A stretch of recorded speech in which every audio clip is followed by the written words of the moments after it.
কারণ আছে যেগুলো যদি কোনো মুসলমান করে সাথে সাথে বেঈমান হয়ে যাবে। এরকম কিছু কারণ আছে কিনা?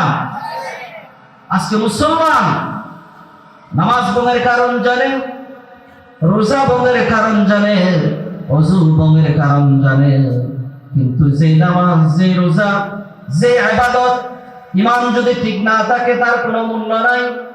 ঈমান ভঙ্গের কারণ আমরা জানি না।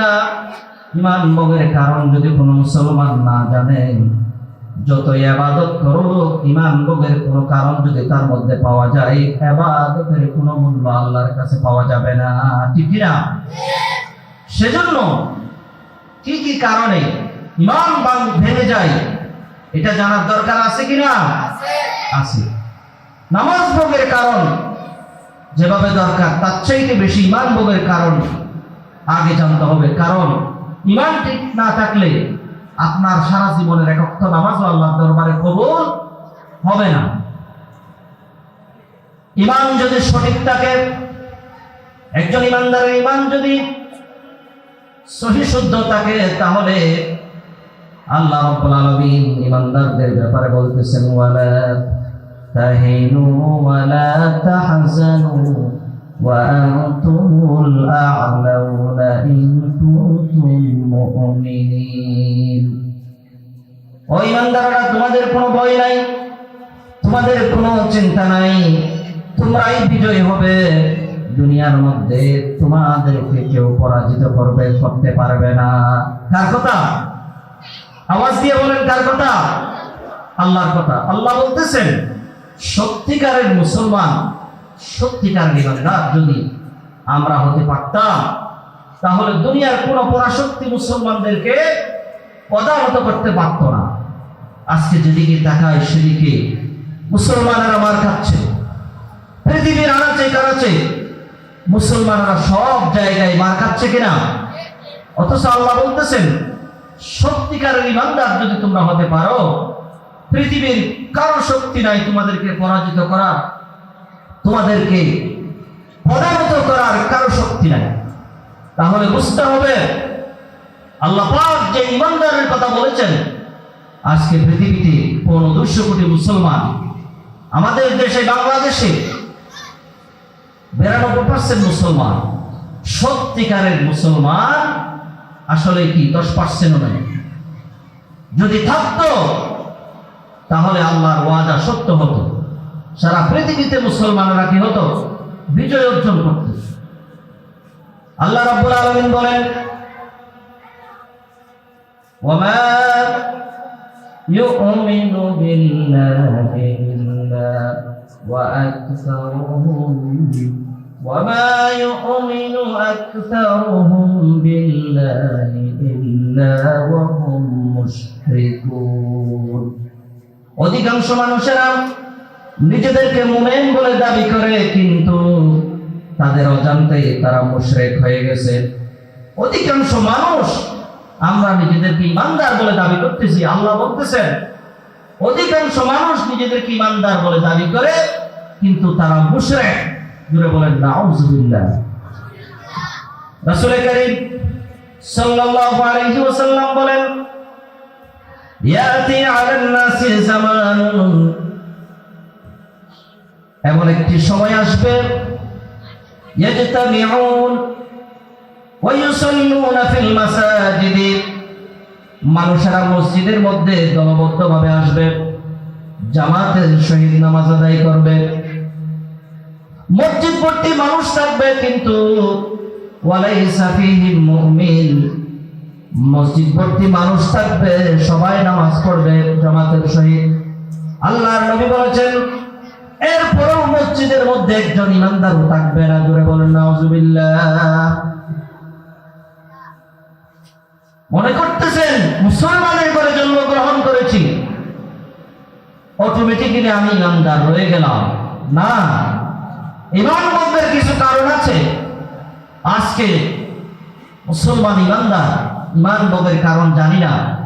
আমার অজান্তেই একজন মানুষ ওযু করেছে, ওযু করে নামাজে গেছে, যাওয়ার সময় একজন ছেলে নুরানিতে পড়ে, সে শুনল লোকটি দেখলো যে লোকটির পায়ে আঘাত লেগে রক্ত বের হচ্ছে, কিন্তু লোকটি জানে না রক্ত বের হলে যে ওযু ভেঙে যায়, সেটা তো সে জানে না। ওই নুরানির ছেলেটা তাকে বলতেছে, মুরব্বী দেখেন আপনার এখানে রক্ত বের হয়েছে, আপনার নামাজ হবে না, আপনি আবার যান ওযু করতে। কিন্তু লোকটি বলতেছে না, রক্ত বের হলে যে ওযু ভেঙে যায় এগুলো আমি জানি না, আমি মানি না তোর কথা, ছোট বাচ্চা। এভাবে তার কথাকে অগ্রাহ্য করে সে গিয়ে নামাজ পড়ে নিল। তার নামাজ টাকা হবে? নামাজ হবে হবে না। ঠিক অনুরূপ ভাবে আজকে মুসলমানেরা ইমান ভঙ্গের কারণ না জানার কারণে অসংখ্য কারণে আমাদের ইমান ভেঙে যাচ্ছে, অসংখ্য কারণে আমরা বেঈমান হয়ে যাচ্ছি প্রতিনিয়ত, কিন্তু নিজেদেরকে মনে করতেছি মুসলমান। সম্মানিত হাজিরিন, সেজন্য কি কি কারণে আমার ইমান ভেঙে যাচ্ছে সেটা অবশ্যই আমাকে জানতে হবে। সেটা যদি আমি না জানি, জীবনে যত ইবাদত করব, যত নামাজ, যত রোজা, যত ইবাদত, কাল কিয়ামতের ময়দানে আল্লাহ রাব্বুল আলামিনের কাছে সব ইবাদত আল্লাহ পাক ধুলার মতো করে এভাবে উড়িয়ে দিবেন, কোনো মূল্য আল্লাহর কাছে পাওয়া যাবে না। সেজন্য মুসলমান ইমানদার ইমান ভোগের কারণ জানতে হবে। যদি ইমান ভোগের কারণ আপনি না জানেন, জীবনে যদি কোন একটা কারণে আপনার ইমান ভেঙে যায়, আপনি যদি বেঈমান হয়ে যান, এরপরে যদি যত ইবাদত করেন, কোন ইবাদত আল্লাহর দরবারে কবুল হবে না। সেজন্য মুহাদ্দিসিনে কেরাম, মুফাসসিরিনে কেরাম, ফুকাহায়ে কেরাম, উলামায়ে কেরাম, মুজতাহিদিন আযম, সালফে সালেহিন, তারা গবেষণা করে কোরআন এবং হাদিস থেকে ইমান ভেঙে যায় এরকম 10টি কারণ বের করেছে। 10টি কারণে ইমান ভেঙে যায়। আওয়াজ দিয়ে বলেন, কয়টি কারণে? 10টি কারণে ইমান ভেঙে যায়। প্রত্যেকটা মুসলমানকে এই 10টি কারণ সম্পর্কে তাকে জানা থাকতে হবে। কি কারণে আমি বেঈমান হয়ে যাব, কি কারণে আমার ইমান ভেঙে যাবে, সেটা যদি কোনো মুসলমান ইমানদার না জানে, তাহলে তার ইমান যদি ভেঙে যায়, কোন ইবাদত আল্লাহর দরবারে কবুল হবে না। 1 নম্বর কারণ হচ্ছে আশ-শিরকুল আকবার। কি বললাম? শিরকে আকবর, বড় শিরক। শিরকে আকবর মানে কি? বড় শিরক। শিরক 2 প্রকার, শিরকে আসগর, শিরকে আকবর। ওই শিরকে আকবর যেটা আছে, ওটা যদি কোনো মুসলমান থেকে পাওয়া যায়, সাথে সাথে বেঈমান হয়ে যায়। জোরে বলেন নাউযুবিল্লাহ। ওই শিরকে আকবরের মধ্যে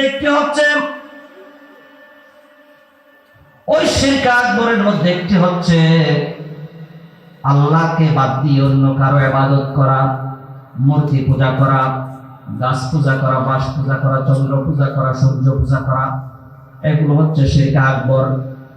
হিন্দুরা মুশরিক, তারা এগুলোর মূর্তিগুলোর পূজা করে, 12 মাসে 13 পূজা করে। এভাবে বিভিন্ন জাতি বৌদ্ধরা মুশরিক।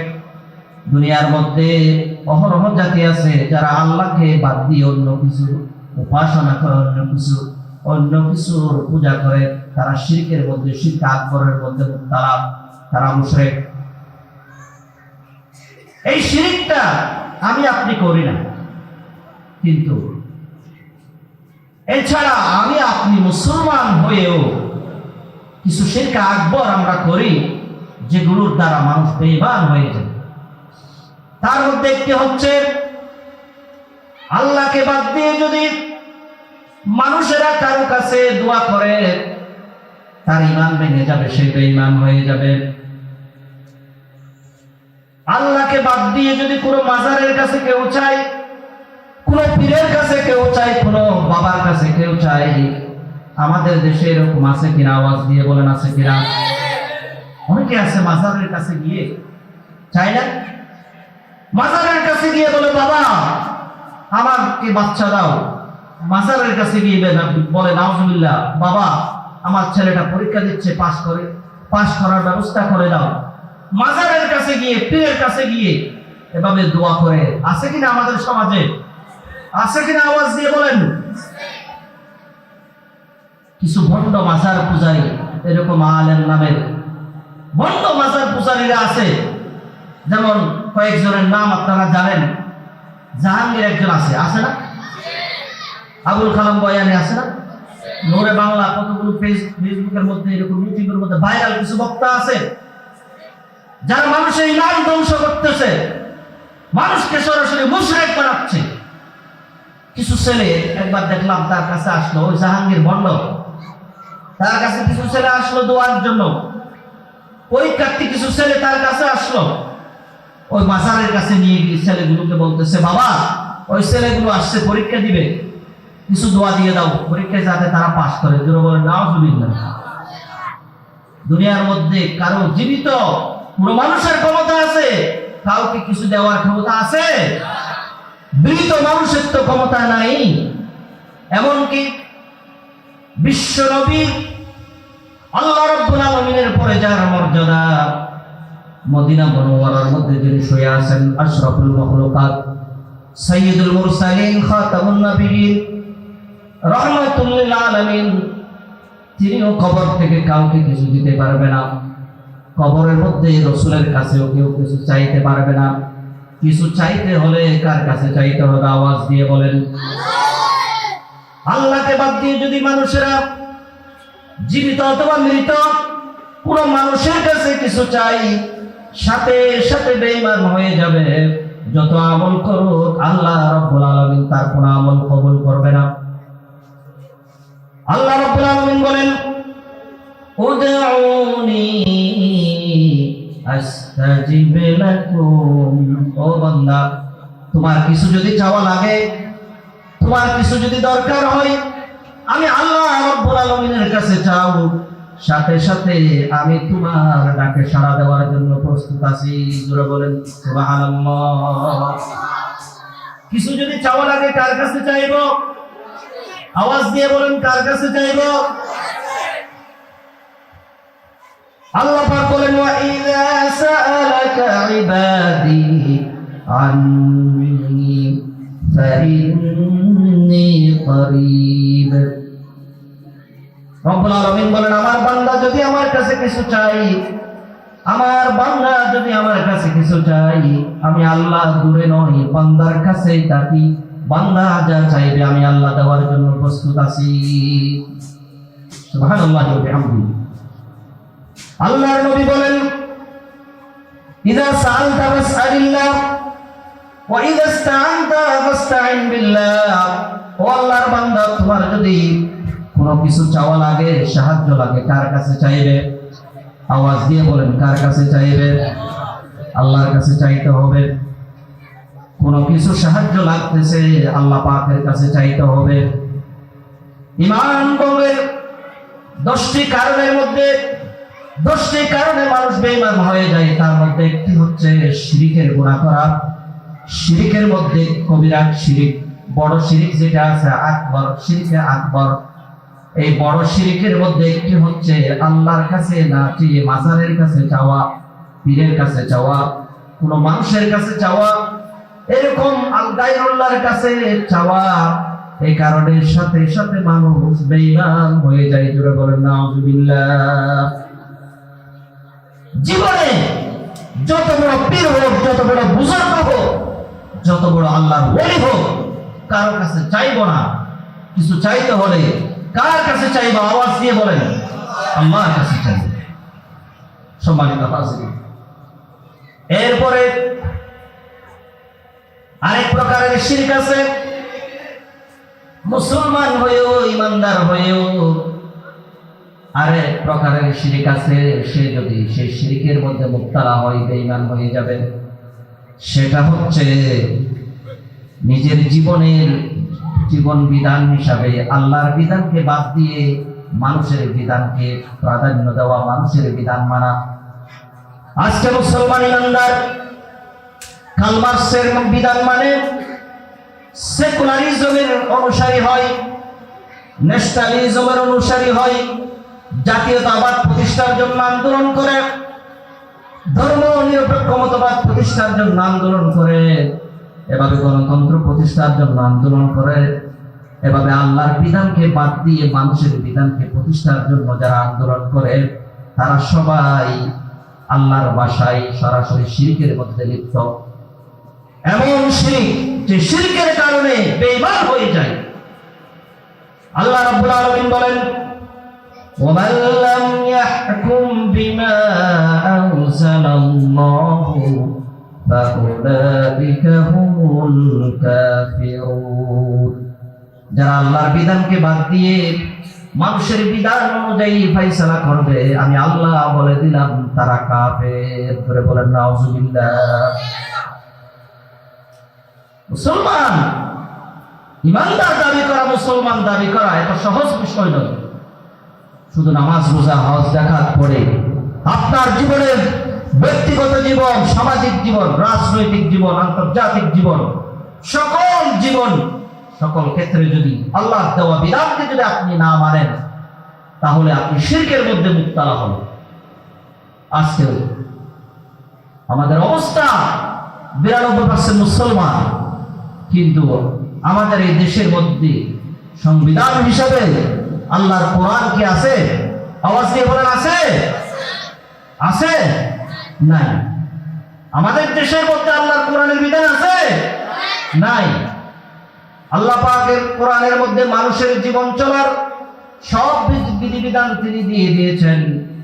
চুরি করলে কি অপরাধ সেটা কোরআনে আছে কি নাই? জিনা করলে কি অপরাধ সেটা কোরআনে আছে কি নাই? এভাবে করে মদ খেলে কি অপরাধ সেটা আছে কিনা? এভাবে করে জীবনের সকল অপরাধের কথা কোরআনের মধ্যে বিচার ফায়সালা করে দেওয়া আছে। মুসলমান আজকে সেগুলো মানে না। মুসলমান আজকে জীবন বিধান হিসাবে মানে, জীবন বিধান হিসাবে মানে ধর্মনিরপেক্ষ মতবাদকে, জীবন বিধান হিসাবে মানে জাতীয়তাবাদকে, জীবন বিধান হিসাবে মানে সেকুলারিজমকে, জীবন বিধান হিসাবে মানে গণতন্ত্রকে। এভাবে আল্লাহর বিধানকে বাদ দিয়ে মানুষের তৈরি করা যারা বিধান অনুযায়ী নিজের জীবন পরিচালনা করবে, নিজের ব্যক্তিগত জীবন, রাষ্ট্রীয় জীবন, পারিবারিক জীবন, আন্তর্জাতিক জীবন, জাতীয় জীবন, সকল ক্ষেত্রে যদি আল্লাহর বিধান যদি না মানি, তাহলে সেটাও শিরক। এমন শিরক যেটার কারণে মানুষ বেঈমান হয়ে যাবে। আমার বন্ধুগণ, আল্লাহ রাব্বুল আলামিন বলেন, ألم تر إلى الذين يزعمون أنهم آمنوا بما أنزل إليك وما أنزل من قبلك يريدون أن يتحاكموا إلى الطاغوت وقد أمروا أن يكفروا به। আল্লাহ রাব্বুল আলামিন বলেন, ও সমস্ত মানুষেরা যারা নিজেদেরকে ইমানদার বলে দাবি করে, নিজেদেরকে মনে করে আমি ইমানদার কারণ আমি নামাজ পড়ি, রোজা রাখি, হজ করি, যাকাত দিই, সেজন্য নিজেকে বড় ইমানদার বলে ভাবে। আল্লাহ পাক বলেন, যতই রোজা রাখো, যতই নামাজ পড়ো, যতই হজ করো, যতই যাকাত দিই, যতক্ষণ পর্যন্ত নিজের জীবনের ফায়সালাকার আল্লাহকে এবং রাসূলকে মানবে না, ততক্ষণ পর্যন্ত সে কখনো ইমানদার হতে পারবে না। কার কথা? আওয়াজ দিয়ে বলেন, কার কথা? এতে কোনো সন্দেহ আছে? আল্লাহর কথা। আজকে মুসলমান আমাদের অবস্থা কিরকম? সব বুঝি, কিন্তু আল্লাহ দেওয়া জীবন বিধান দিয়ে আমার জীবন পরিচালনা করতে হবে, আমার রাষ্ট্র পরিচালনা করতে হবে, আমার সমাজ, আমার সবকিছু আল্লাহর বিধান দিয়ে পরিচালনা করতে হবে, সেটা আমরা বুঝতে চাই। সেজন্য আল্লাহ রাসূল বলেন, মসজিদ ভর্তি মুসল্লি হবে। এমন একটি জামানা আসবে, মসজিদ ভর্তি মুসল্লি হবে, নামাজ পড়বে জামাতের সহিত, কিন্তু একজনও ইমানদার থাকবে না। কারণ হচ্ছে নিজের জীবনের সকল ক্ষেত্রে আল্লাহর বিধানকে আমরা মানতেছি। তাহলে ঈমান ভঙ্গের কয়টি কারণ বলেছিলাম? 10টি কারণে মানুষ বেঈমান হয়ে যায়। তার মধ্যে একটি কারণ হচ্ছে কি? শিরকে আকবর, বড় শিরকের গুনাহ করা। 2 নম্বর কারণ হচ্ছে ঈমান ভঙ্গের যে ব্যক্তি আল্লাহ এবং বান্দার মাঝখানে মধ্যস্থতা বানাবে, কাউকে মধ্যস্থতাকারী বানাবে আল্লাহ এবং বান্দার মাঝখানে, অনেকে মনে করে আমি গুনাহগার, আমি পাপিষ্ঠ, আল্লাহ আমার কথা শুনবে না। জোরে বলেন নাউজুবিল্লাহ। অনেকে মনে করে আমি তো গুনাহগার, আমি পাপিষ্ঠ, আমার কথা আল্লাহ শুনবে না, তাহলে একজন বড় হুজুর তাকে সুপারিশকার বানাবো। এরকম যদি আল্লাহ এবং নিজের মাঝে কাউকে যদি কেউ সুপারিশকার ধরে, মাধ্যম বানায়, সাথে সাথে বেঈমান হয়ে যাবে। আজকে মুসলমান অনেক মাজারে যায়, অনেক দরবারে যায়, খাজা বাবার কাছে বাইত হয়, বলে যে আল্লাহর কাছে খাজা বাবা সুপারিশ করে। খাজা বাবা হচ্ছে আমার ফেরেশতা, নাউজুবিল্লাহ বলেন। আল্লাহর আদালতে নাকি খাজা বাবা উনি উকিল, উকালতি করে, ব্যারিস্টারি করে ওনাকে পার করে দিবেন। বলেন না নাউজুবিল্লাহ। স্বয়ং রাসূল কারীম সাল্লাল্লাহু আলাইহি ওয়াসাল্লাম তিনি পর্যন্ত আল্লাহর নবীর উপরে যখন কোরআনে কারীম নাযিল হলো, নবীজি নিজের আত্মীয় স্বজনদের কাছে চলে গেলেন, ফাতেমার কাছে চলে গেলেন। ফাতেমা আমার কলিজার টুকরা সন্তান, আমার নয়নের মণি, ওগো আমার কলিজার টুকরা ফাতেমা, শুনে রাখো, নিজের আমল নিজে করো, কাল কিয়ামতের ময়দানে নবীর মেয়ে হিসাবে তুমি পার পাবে না, আমি তোমার কোনো কাজে আসবো না নিজের আমল যদি তোমার ঠিক না হয়। সে নবী বলতেছে আমি পর্যন্ত তোমাকে সুপারিশ করতে পারবো না নিজের আমল ঠিক না হলো। আজকে আমাদের অনেক ভাইরা মনে করে আমার পীর, আমার হুজুর আমাকে পার করিয়ে দেবে, এরকম অনেকে মনে করে কিনা? এরকম আল্লাহ এবং বান্দার মাঝে যদি কাউকে সুপারিশকারী মনে করেন, সাথে সাথে বেঈমান হয়ে যাবে। মক্কার কাফেররা, আবু জাহেল, আবু লাহাব, উতবা, শাইবা, মুগীরা, তারা মূর্তির পূজা করত, ঠিক আছে, কিন্তু আল্লাহকে তারা মানত। তারা বলতো মা না'বুদুহুম ইল্লা লিয়ুকাররিবুনা ইলাল্লাহি যুলফা। আমরা এই মূর্তিগুলোর পূজা এই জন্য করি, তারা আমাদের কাছে, আমাদের পক্ষ থেকে সুপারিশকারী হবে আল্লাহর কাছে। এই মূর্তিগুলো আল্লাহর কাছে আমাদের পক্ষ থেকে আমাদেরকে সুপারিশ করে জান্নাতে নিয়ে যাবে। জোরে বলেন নাউজুবিল্লাহ। এরকম আরেকজনকে আল্লাহর কাছে সুপারিশকার বানানো, এটা কাদের কাজ? কাফেরদের কাজ ছিল, মক্কার কাফেরদের।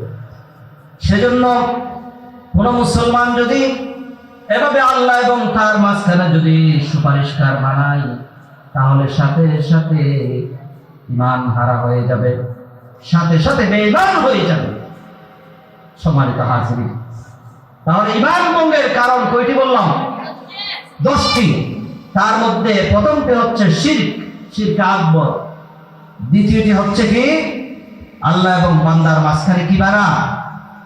কেউ যদি ওয়াসিতা, মাধ্যম বানায়, সুপারিশকারী বানায়, সাথে সাথে বেঈমান হয়ে যায়।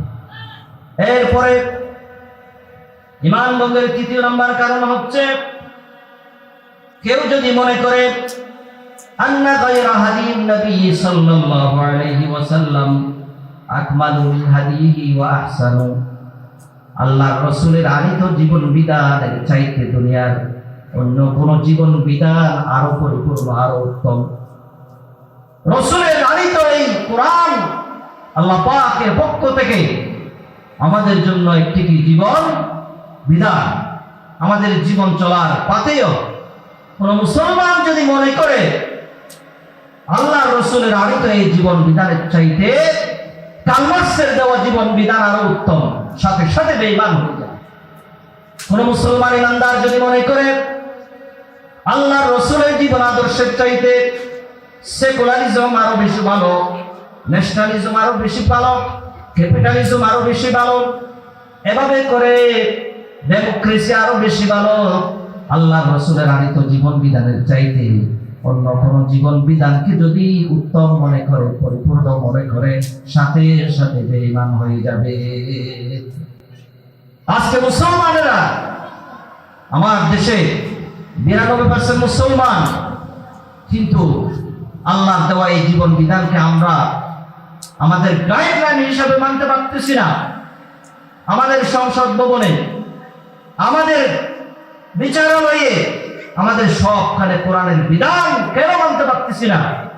কারণ আমরা মনে করি নাউজুবিল্লাহ এই কোরআনের বিধান এগুলোর চাইতে, মুসলমানেরা আজকে মনে করে এগুলোর চাইতে ধর্মনিরপেক্ষ মতবাদ আরো ভালো।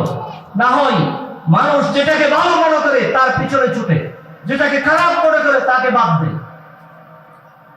আল্লাহ পাক আমাদেরকে যে বিবেক দিয়েছেন, আপনি যদি বাজারে যান মাছ কিনতে, 10টা দোকান ঘুরে কাঠটা ভালো তারটাই তো আপনি নেন, তাই না? এরকম কাপড় কিনতে গেলেন 5 দোকান ঘুরে কাঠটা ভালো তারটাই নেন, কিন্তু জীবন বিধান হিসাবে মানতে আপনি আল্লাহর দেওয়া জীবন বিধান কেন মানতে পারতেছেন না?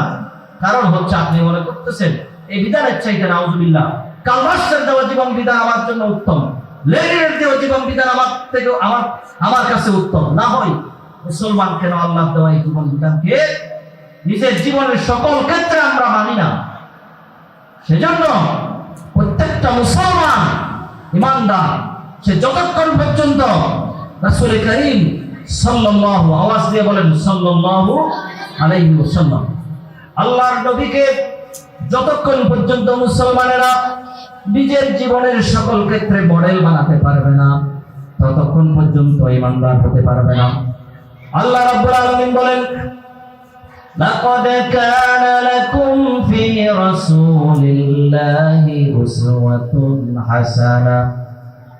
ও দুনিয়ার মানুষেরা, তোমাদের জন্য আমার রাসূলের মধ্যে দিয়েছি সর্বোত্তম আদর্শ। জীবনের সকল ক্ষেত্রে রাসূলকে মানতে হবে।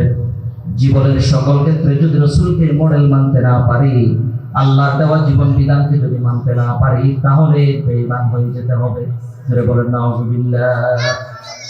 আল্লাহ রাব্বুল আলামিন বলেন, আল ইয়াউমা আকমালতু লাকুম দীনাকুম ওয়া আতমামতু আলাইকুম নি'মাতি ওয়া রাদিতু লাকুমুল ইসলাম দীনা। আল্লাহ পাক বলেন, আমি আমার এই জীবন বিধানকে তোমাদের জন্য পরিপূর্ণ করে দিয়েছি।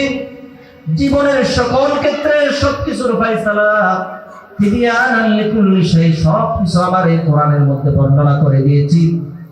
একজন মুসলমান ইমানদারকে নিজের জীবনের কোনো ক্ষেত্রে আল্লাহর কোরআন বাদ দিয়ে আর কোথাও যেতে হবে না। আল্লাহর কোরআনের ফয়সালা বাদ দিয়ে যদি আর কোথাও যাই, সাথে সাথে বেঈমান হয়ে যাবে। তাহলে ঈমান ভঙ্গের কয়টা কারণ বলছিলাম? 10টা কারণ। 1 নাম্বার কারণ শিরকে আকবর। 2 নাম্বার কারণ আল্লাহ এবং বান্দার মাঝখানে তার জন্য অনেক এটা খারাপ অপছন্দনীয় বিষয়। এই সমস্ত নাস্তিকেরা যারা আল্লাহর বিধান নিয়ে প্রশ্ন তুলবে, তার সাথে সাথে বেঈমান হয়ে যাবে। এদের জানাজা পড়ানো জায়েজ নাই, এদেরকে মুসলমানের কবরস্থানে দাফন করা জায়েজ নাই, গোসল দেওয়া জায়েজ নাই। হিন্দুদের মতো এরকম কোথাও কেড়ে ফেলতে হবে, সাথে সাথে বেঈমান হয়ে যাবে। ইসলামের কোন বিধানকে কেউ যদি অপছন্দ করে, সাথে সাথে ঈমান হারা হয়ে যাবে। ইসলামের যে কোনো বিধানকে মাথা পেতে নিতে হবে, নিজের পক্ষে গেলেও বিপক্ষে গেলেও মাথা পেতে নিয়ে সেটার সাথে সামনে সারেন্ডার হয়ে যেতে হবে।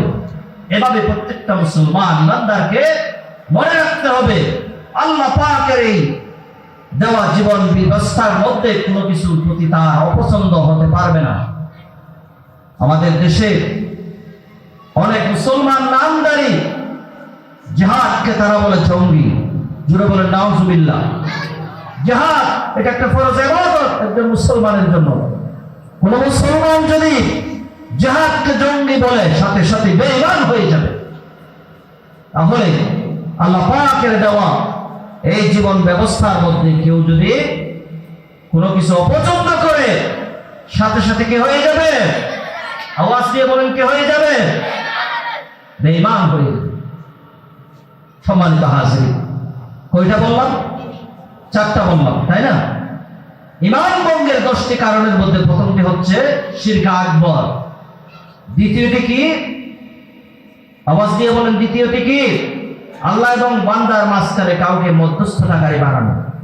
যেভাবে আজকে মাজার পূজারীরা যারা বিভিন্ন দরগা, বিভিন্ন দরবার নিয়ে মানুষের ঈমান ভঙ্গ করতেছে, ঈমান হরণ করতেছে, এই সমস্ত মাজার পূজারীরা তারা মনে করে, তাদের মুরিদেরা মনে করে আমাদের হুজুর আমাদের জন্য সুপারিশকারী হবে, সাথে সাথে ঈমান তারা হয়ে যাবে। 3 নম্বর বলছিলাম কি? কেউ যদি আল্লাহর দেওয়া জীবন বিধানের চাইতে অন্য কোনো জীবন বিধানকে উত্তম মনে করে, পরিপূর্ণ মনে করে, তাহলে কি হয়ে যাবে? আওয়াজ দিয়ে বলেন, কি হয়ে যাবে? ঈমান হারা হয়ে যাবে। 4th নাম্বার কি? ঈমান ভঙ্গের 4th নাম্বার হচ্ছে কি বলছিলাম? আল্লাহর দেওয়া জীবন বিধানের কোনো কিছু প্রতি যদি অপছন্দ হয়, তার সাথে সাথে সে বেঈমান হয়ে যায়। এরপরে ঈমান ভঙ্গের 5ম কারণ হচ্ছে মান ইস্তাহাজা বিশাইইন মিন দীন রাসূলিল্লাহি সাল্লাল্লাহু আলাইহি ওয়াসাল্লাম।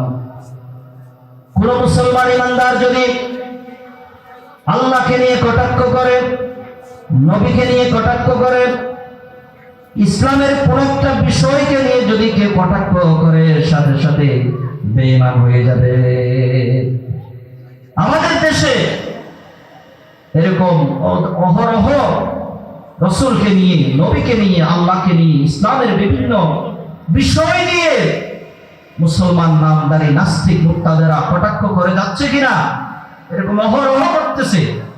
কিছুদিন আগে একজন বাউল শিল্পী, একজন বাউল আবুল সরকার মনে হয় তার নাম, আল্লাহকে নিয়ে এমন কথা বলেছে, নাউজুবিল্লাহ, একজন মুসলমান তার মুখে কখনো সে আনতে পারবে না। আল্লাহ পাককে নিয়ে এভাবে জঘন্য কথা যদি কেউ বলে, সাথে সাথে বেঈমান হয়ে যাবে। আল্লাহকে নিয়ে, রাসূলকে নিয়ে, ইসলামের কোন বিধানকে নিয়ে কেউ যদি কোনো কটাক্ষমূলক, তিরস্কারমূলক, পরিহাসমূলক যদি কোনো কথা বলে, ঈমান থাকবে নাকি বেড়ে যাবে? বেঈমান হয়ে যাবে সাথে সাথে। কয়টা পেলেন? এগুলো মুখস্থ করতে হবে, মাহফিল থেকে কিছু নিয়ে যেতে হবে। ঈমান ভঙ্গের 10টি কারণের কথা বলেছিলাম, 5টি কারণ বলেছি। প্রথমটা হচ্ছে শিরক আকবর, দ্বিতীয় নাম্বার হচ্ছে আল্লাহ এবং বান্দার মাঝখানে কোনো সুপারিশকারী বানানো, তৃতীয় নাম্বার হচ্ছে আল্লাহর দেওয়া জীবন বিধানের চাইতে অন্য কোনো জীবন বিধানকে যদি কেউ উত্তম মনে করে, ভালো মনে করে, 4th নাম্বার হচ্ছে আল্লাহর দেওয়া এই জীবন বিধানের কোনো কিছুর প্রতি যদি তার অপছন্দ হয়, কোনো আল্লাহর কোনো বিধানকে যদি সে অপছন্দ করে, সাথে সাথে বেঈমান হয়ে যাবে। 5ম নাম্বার হচ্ছে আল্লাহকে নিয়ে, রাসূলকে নিয়ে, এভাবে ইসলামের কোনো বিধিবিধানকে নিয়ে কেউ যদি কোনো ধরনের পরিহাস করে, উপহাস করে, কটাক্ষ করে, সাথে সাথে বেঈমান হয়ে যায়। এরপরে ঈমান ভঙ্গের 6ষ্ঠ নাম্বার কারণ হচ্ছে আস-সিহর, জাদু করা। এই জাদু যে করবে, যে করাবে, সাথে সাথে বেঈমান হয়ে যাবে। আমাদের দেশে এরকম জাদুর প্রবণতা আছে কিনা? অনেক মহিলারা আছে স্বামীকে বশ করার জন্য জাদু করে, ওষুধ করে বলেছে। আমাদের এখানে মেয়ে বিয়ে দিয়েছে, স্বামী স্ত্রী মহব্বত থাকার জন্য শাশুড়ি, মেয়ের মা গিয়ে বিভিন্ন এরকম জাদুঘরের কাছে গিয়ে কি করে? এই জাদু করে তাদের মধ্যে মিল মহব্বত বাড়িয়ে দেওয়ার জন্য চায়, অথবা মানুষকে ক্ষতি করার জন্য এরকম জাদু করে। সে রাসূল কারীম সাল্লাল্লাহু আলাইহি ওয়াসাল্লাম কেউ জাদু করেছিল। নবী ইবনে আসিম, একজন ইহুদি, আল্লাহর নবীকে জাদু করেছিল। রাসূল পাক সাল্লাল্লাহু আলাইহি ওয়াসাল্লাম এই জাদুর কারণে যন্ত্রণার মধ্যে কাতরাচ্ছিলেন। আল্লাহ রাসূল এত বেশি অসুস্থ হয়ে গেলেন, তিনি শোয়া থেকে উঠতে পারছিলেন না। আল্লাহ পাক কোরআনে কারীমের মধ্যে 2টি সূরা তিনি নাযিল করে দিলেন। সূরাতুল ফালাক এবং সূরাতুন নাস, এই দুটি সূরা দিয়ে আল্লাহ রাব্বুল আলামিন স্বপ্নের মধ্যে নবীজিকে জানিয়ে দিলেন, যাকওয়ান নামক একটি কূপের মধ্যে ইহুদি নবী ইবনে আসিম আপনাকে জাদু করেছে। সেখানে সে একটি শুকনো খেজুর গাছের সাথে চুলের সাথে এভাবে 11টি গিরাদি গিট দিয়ে সেখানে কূপের নিচে একটি পাথর চাপা দিয়ে রেখেছে। রাসূল ঘুমের মধ্যে, স্বপ্নের মধ্যে আল্লাহ পাকের পক্ষ থেকে অভিপ্রাপ্ত হয়ে এগুলো জানলেন। তখন রাসূল কারীম সাল্লাল্লাহু আলাইহি ওয়াসাল্লাম সাহাবীদেরকে পাঠিয়ে সেটা নিয়ে আসলেন। সূরাতুল ফালাক এবং নাস 11টি আয়াত, প্রত্যেকটা আয়াত পড়ে একটি আয়াত পড়ে ফুঁক দিয়ে একটি গিট খুলতেছিল। এভাবে করে 11টি গিট খুলে দিল, সাথে সাথে আল্লাহর নবী সুস্থ হয়ে গেল। এরকম জাদু আমাদের সমাজের মধ্যে অহরহ করে কিনা? খবরদার, মুসলমান যদি জাদু করে সাথে সাথে বেঈমান হয়ে যাবে। ঈমান ভঙ্গের এই জন্য ষষ্ঠ কারণ ছিল জাদু করা। জাদু করলে ঈমান ভেঙে যায়। এরপরে ঈমান ভঙ্গের সপ্তম কারণ হচ্ছে মুওয়াহাবাতুল মুশরিকিনা ওয়া মুআওয়ানাতুহুম আলাল মুসলিমিন। পুরো মুশরিককে যদি মুসলমানদের বিপরীতে সাহায্য করে, সহযোগিতা করে, সাথে সাথে বেঈমান হয়ে যাবে। পুরো মুসলমানের বিরুদ্ধে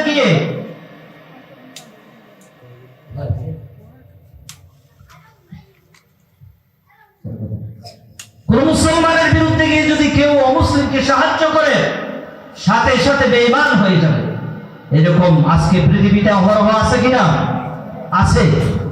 এই যে ফিলিস্তিনের মধ্যে আমাদের মুসলমান ভাইবোনদেরকে হত্যাযজ্ঞ চালালো, আপনি যদি হিসাব নেন, ইসরায়েলের মধ্যেও নামদারি অনেক মুসলমান তাদের সৈন্যদের মধ্যেও আছে। তারা কি মুসলমান থাকলো নাকি বেঈমান হয়ে গেল? আজকে আমেরিকা সারা পৃথিবীতে মুসলমানদের ধ্বংসযজ্ঞ চালানোর পিছনে সবচাইতে যার ভূমিকা বেশি, সেটা হচ্ছে আমেরিকা। আমেরিকা আফগানিস্তানের উপরে ধ্বংসযজ্ঞ চালিয়েছে। লাখ লাখ মুসলমান মা বোনদেরকে, মুসলমান যুবকদেরকে, মুসলমান সন্তানদেরকে হত্যা করেছে। আপনি দেখবেন সেই মার্কিন বাহিনীর মধ্যেও অনেক মুসলমান নামদারি আছে। এরকম জাতিসংঘের অনেক মিশনের মধ্যে যদি আমাদের কোন মুসলমান ভাই কোন মুশরিকদের সাথে গিয়ে মুসলমানদের বিরুদ্ধে অস্ত্র ধরে, তারাও সাথে সাথে বেঈমান হয়ে যাবে। তাহলে ঈমান ভঙ্গের সপ্তম কারণ হচ্ছে কোন মুসলমান যদি মুশরিকদেরকে সাহায্য করে, সহযোগিতা করে, মুসলমানের বিরুদ্ধে গিয়ে যদি কোনো মুসলমান মুশরিকদেরকে সহযোগিতা করে, সাথে সাথে বেঈমান হয়ে যাবে। জোরে বলেন নাউজুবিল্লাহ, আওয়াজ দিয়ে বলেন নাউজুবিল্লাহ। এরপরে ঈমান ভঙ্গের অষ্টম কারণ হচ্ছে মান ইতাকাদা আন্না বা'দান নাস ইয়াসাহুল খুরুজ আন শরিয়াতিন নবী সাল্লাল্লাহু আলাইহি ওয়াসাল্লাম। কেউ যদি মনে করে আল্লাহর নবীর শরীয়ত থেকে কাউকে এরকম বের হয়ে যাওয়াটা তার জন্য জায়েজ। অনেক মানুষ আছে এমন বড় পীরের কাছে মুরিদ হয়, যার নামাজ নাই, রোজা নাই, কিছুই নাই, গোসল নাই, ওযু নাই। জিজ্ঞেস করবে, বলে তোমার পীর, সে তো নামাজ পড়ে না, তার কাছে কেন মুরিদ হও? সে বলে যে আমার পীর মারেফতের মধ্যে আছে, মারেফতের মধ্যে নামাজ লাগে না। এরকম আছে কিনা? আছে কিনা? এরকম যারা মনে করবে রাসূলের শরীয়ত থেকে কাউকে রুখসত দেওয়া লাগে না, সাথে সাথে তার ঈমানও চলে যাবে। এরপরে ঈমান ভঙ্গের নবম কারণ হচ্ছে, বলেন কি? অনেক মুসলমানেরা মনে করে ইহুদি, খ্রিস্টান বা অন্যান্য ধর্মের যারা আছে তারাও সঠিক। এভাবে ইনতারফিতে যারা বিশ্বাস করবে, সাথে সাথে তারা বেঈমান হয়ে যাবে। যারা বলেন নাউজুবিল্লাহ। এই জাতীয় ইনতারফিতের ফিতনা থেকে আমাদেরকে বাঁচতে হবে। আজকে অনেক আলেম ওলামা, আজকে অনেক ভাইয়েরা এই ইন্টারফেথের বিভিন্ন প্রোগ্রামের মধ্যে দেশীয় এবং আন্তর্জাতিকভাবে তারা অংশগ্রহণ করতেছে। সেখানে গিয়ে তারা সকল ধর্মকে স্বীকৃতি দিচ্ছে, সকল ধর্ম সত্য এটা মেনে নিচ্ছে। কেউ যদি এভাবে ইসলাম ছাড়া অন্য কোনো ধর্মকে সত্য, ইসলামও সত্য আর অন্য ধর্মও সত্য এভাবে মনে করে, সাথে সাথে সেই বেঈমান হয়ে যাবে। এভাবে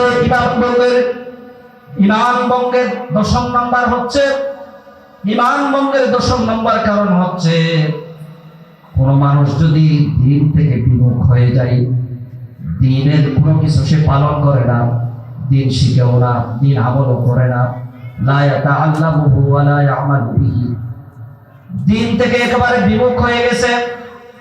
সমাজের মধ্যে এমন কিছু মানুষ আছে শুধু নামে মুসলমান, জুমার নামাজে আসলে আসে, ঈদের নামাজে আসে, জানাজার নামাজে আসে, এরকম অন্য আর কোনো নামাজে নাই। সেজন্য দেখা যায় আমাদের অনেক জাতীয় নেতা যখন মারা যায়, তারা জানাজার নামাজকে গুরুত্ব দিয়ে পড়ার জন্য আসে। তখন তারা জানাজার নামাজ কিভাবে পড়বে সেটাও তারা জানে না। ছোট্ট একজন নুরানির বাচ্চা, নুরানির ছেলে, সে জানাজার নামাজ পড়াতে পারবে আলহামদুলিল্লাহ, কিন্তু ওই 80 বছরের বৃদ্ধ মুসলমান নামদারি, সে সারা জীবন ইসলাম থেকে এভাবে বিমুখ দেখেছে। সে ওই রাজনৈতিক কিছু নামাজ আছে, জানাজার নামাজ, ঈদের নামাজ, এগুলো পড়ার জন্য যায়, আসলে ইসলাম থেকে সম্পূর্ণ বিমুখ। এ জাতীয় মানুষের ঈমান থাকে না। আল্লাহ রাব্বুল আলামিন বলেন, وَمَنْ أَعْرَضَ عَنْ ذِكْرِي فَإِنَّ لَهُ مَعِيشَةً ضَنكًا وَنَحْشُرُهُ يَوْمَ الْقِيَامَةِ أَعْمَى قَالَ رَبِّ لِمَ حَشَرْتَنِي أَعْمَى وَقَدْ كُنْتُ بَصِيرًا। কিয়ামতের ময়দানে দুনিয়ার মধ্যে যে সমস্ত মানুষেরা আল্লাহ পাকের বিধান থেকে বিমুখ থেকেছিল, কোরআনকে তারা মানে নাই, কোরআন অনুযায়ী জীবন পরিচালনা করে নাই, জীবনের মধ্যে ইসলামকে তারা মানে নাই, এভাবে দিন থেকে ইসলাম থেকে বিমুখ থেকেছিল, কাল কিয়ামতের ময়দানে আল্লাহ রাব্বুল আলামিন হাসরের মাঠে তাদেরকে অন্ধ বানিয়ে তুলবে। সম্মানিত হাজিরিন, তাহলে ঈমান যদি আপনার ঠিক না থাকে, জীবনের কোনো ইবাদত, কোনো নামাজ, কোনো রোজা, কোনো হজ, কোনো ইবাদত আল্লাহ পাকের দরবারে কবুল হবে না। আজকে আপনি নামাজ ভঙ্গের কারণ জানি, রোজা ভঙ্গের কারণ জানি, ওযু ভঙ্গের কারণ জানি, কিন্তু যে নামাজ, যে রোজা, যে ওযু কোনো মূল্য থাকবে না ঈমান না থাকলে, সেই ঈমান ভঙ্গের কারণ জানি না। সেই ঈমান ভঙ্গের কারণগুলো প্রত্যেকটা মুসলমানকে নামাজ ভঙ্গের কারণ যেভাবে জানা ফরজ, ঈমান ভঙ্গের কারণ জানা সেভাবে ফরজ। আল্লাহ রাব্বুল আলামিন যে কথাগুলো বললাম সেগুলো সর্বপ্রথম আমাকে আমল করার তৌফিক দান করুন এবং আপনাদের সকলকে আমল করার তৌফিক দান করুন।